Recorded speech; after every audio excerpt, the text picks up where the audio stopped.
The Russia versus Ukraine situation has got all of us on the edge of our seats.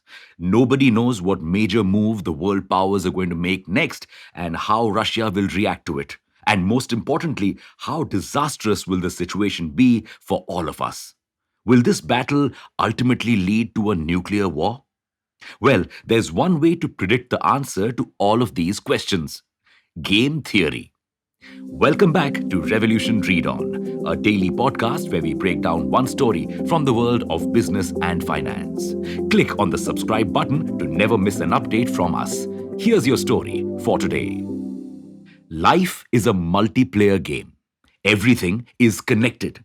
Every decision has a consequence. And if you think hard enough, you can predict decisions, you can predict consequences, and then rule the game. That's what game theory does.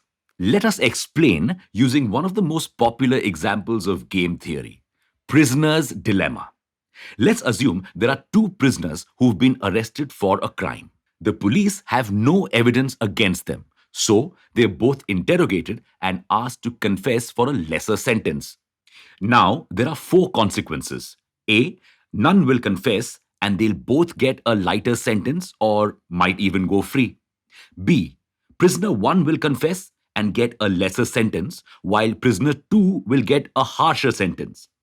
C, prisoner 2 will confess and prisoner 1 will get a harsher sentence. And D, they'll both confess and get a not so harsh sentence.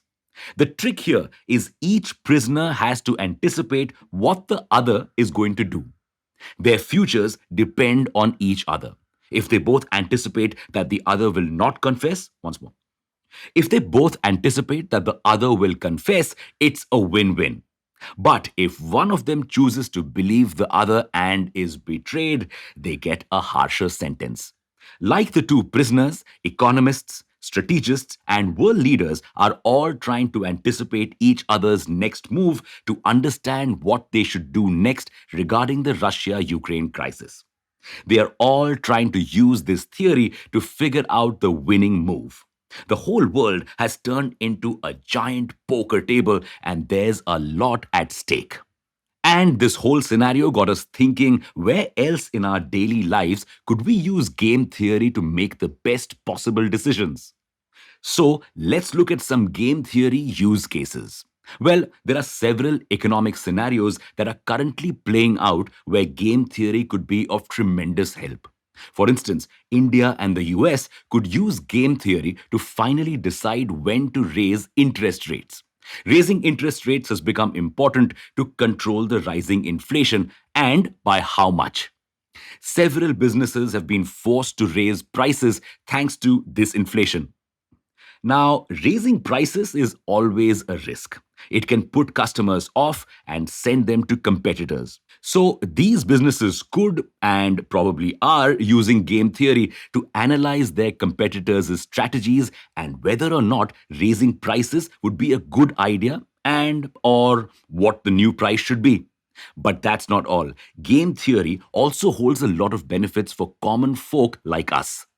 In our lives, we have to make several negotiations, be it salary negotiations, or business contracts, or even when buying real estate.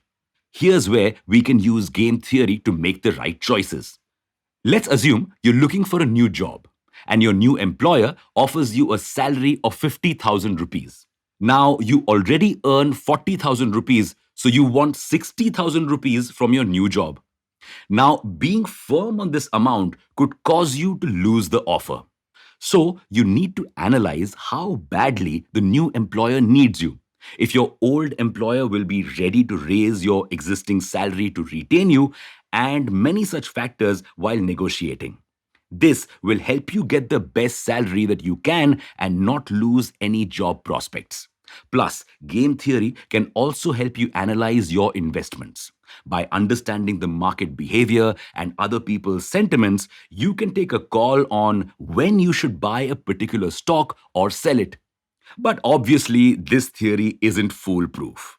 After all, it's a theory, and it depends on your analysis of how other players are going to behave. So, it doesn't guarantee that you'll make the best decision. Let us know what other use cases you think game theory has on Twitter at readon_in. Thanks for listening in. Make sure to follow this podcast if you aren't already. We'll be back tomorrow.